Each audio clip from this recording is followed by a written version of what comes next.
નમસ્કાર મિત્રો, દેશ અને દુનિયાના તાજા સમાચારમાં તમારું સ્વાગત છે। ફરી મોરબી જેવું થયું, તંત્રના પાપે તૂટ્યો છે બ્રિજ।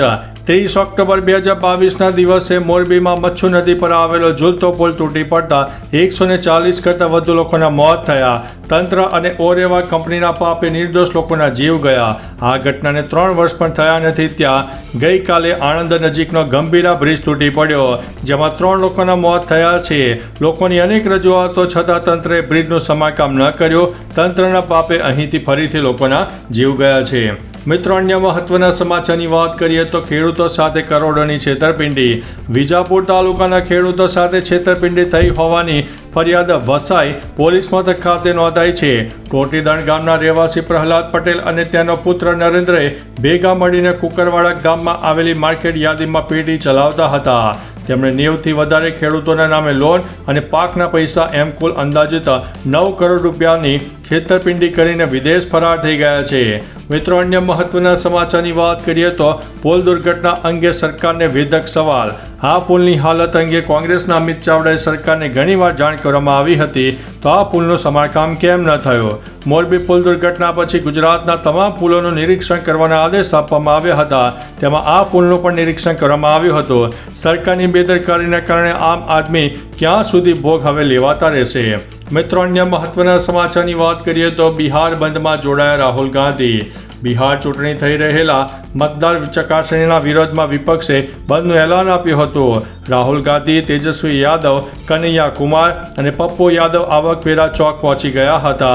અહીંથી તમામ નેતાઓએ વિરોધ પ્રદર્શન કરતા ચૂંટણી પંચની ઓફિસ તરફ રવાના થયા હતા। મિત્રો, અન્ય મહત્વના સમાચારની વાત કરીએ તો બ્રિજ પડવા ઉપર શું બોલ્યા સરકારી ઈજને? આણંદ વડોદરા જિલ્લાને જોડતો ગંભીરા બ્રિજ તૂટી પડ્યો છે। વહેલી સવારે આ બ્રિજ તૂટતા અનેક વાહનો નદીમાં ખાબક્યા હતા। હાલ બચાવ કામગીરી ચાલી રહી છે। આ પુલ તૂટવા અંગે એક સરકારી ઇજનેરે જણાવ્યું હતું કે પુલનું આયુષ્ય સામાન્ય રીતે 100 વર્ષ હોય છે। આ પુલ 40 વર્ષ જૂનો છે, પરંતુ તેની સમય મર્યાદા હજુ પૂર્ણ થઈ નથી। મિત્રો, અન્ય મહત્વના સમાચારની વાત કરીએ તો આ કમનસીબ ઘટના છે તે ઋષિકેશ પટેલે જણાવ્યું છે। પ્રવક્તા મંત્રી ઋષિકેશ પટેલે જણાવ્યું છે કે સૌરાષ્ટ્ર અને મધ્ય ગુજરાત અને આણંદ અને પાદરાને જોડતો પુલ તૂટી પડ્યો છે। એવું જાણવા મળ્યું છે કે નાના અને મોટા લગભગ 5 વાહનો પડી ગયા હતા, તેમાં અનેકના મોત પણ થયા છે। 5 લોકોને બચાવી લેવામાં આવ્યા છે।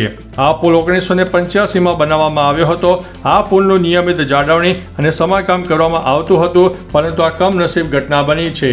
મિત્રો, અન્ય મહત્વના સમાચારની વાત કરીએ તો બ્રિજ નથી પડ્યો, તેનો એક ભાગ પડ્યો છે। આણંદ વડોદરા જિલ્લાને જોડતો ગંભીરા બ્રિજ તૂટી પડતા માર્ગ અને મકાન વિભાગના સચિવ PR પટેલિયાનું નિવેદન સામે આવ્યું છે।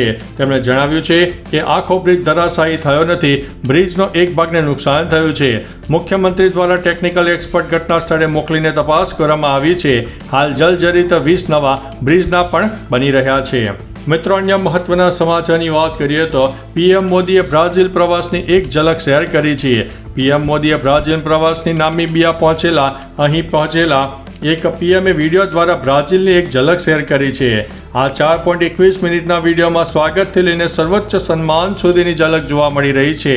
આ વિડીયો સાથે PMએ લખ્યું છે કે ભારત અને બ્રાઝિલ મિત્રતા વધુ મજબૂત બને તેવી શુભકામનાઓ। મિત્રો, અન્ય મહત્વના સમાચારની વાત કરીએ તો પુલ દુર્ઘટના પર શું બોલ્યા ઈસુદાન ગઢવી? ગઈકાલે વડોદરા જિલ્લાના પાદરામાં મહીસાગર નદી પર આવેલા ગંભીરા બ્રિજનો એક ભાગ તૂટી પડ્યો હતો અને દુર્ઘટના સર્જાઈ હતી।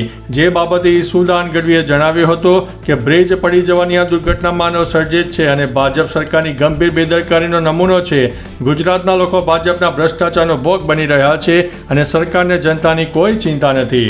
મિત્રો, અન્ય મહત્વના સમાચારની વાત કરીએ તો પાદરા બ્રિજ ઉપર વાહનોની અવરજવર ઉપર પ્રતિબંધ। વડોદરાના પાદરાનો બ્રિજ ગઈકાલે વહેલી સવારે તૂટી પડતા અનેક વાહનો નદીમાં ખાબક્યા હતા। આ ઘટનાના પરિણામે રસ્તા ઉપર વાહનોની અવરજવર દરમિયાન કોઈ અનિચ્છનીય બનાવ ન બને તે માટે ગઈકાલથી પુલ પુનઃ કાર્યરત ન થાય ત્યાં સુધી તમામ વાહન વ્યવહારો ઉપર અવરજવર ઉપર પ્રતિબંધ ફરમાવતું જાહેરનામું અધિક જિલ્લા મેજિસ્ટ્રેટ ઋતુરાજ દેસાઈએ જાહેર કર્યું છે।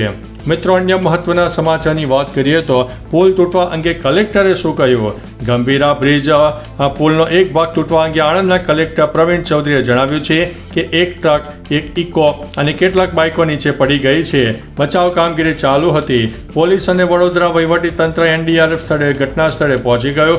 પુલ પર ફસાયેલા ટેન્કરને નીચે ન પડે તે માટે પણ વ્યવસ્થા કરવામાં આવી હતી. હાલ બચાવ કામગીરી ચાલુ છે. મિત્રો, અન્ય મહત્વના સમાચારની વાત કરીએ તો પુલ તૂટવા પર શું બોલ્યા સાંસદ? હવે ગંભીરા પુલ તૂટવા પર આણંદના ભાજપના સાંસદ મિતેશ પટેલે જણાવ્યું કે મને માહિતી મળી હતી કે આ પુલનો એક ભાગ તૂટી પડ્યો છે અને 4 થી 5 વાહનો નદીમાં પડી ગયા છે. મેં તાત્કાલિક કાર્યવાહીનો આદેશ આપ્યો છે. બચાવ કામગીરી ચાલુ છે. આણંદ અને વડોદરાની તબીબી ટીમો પણ સ્થળ ઉપર હાજર હતી. તો ચાલો મિત્રો, ફરીથી દેશ અને દુનિયાના સુપરફાસ્ટ સમાચાર લઈને મળતા રહીશો. ત્યાં સુધી અમને રજા આપશો. નમસ્તે.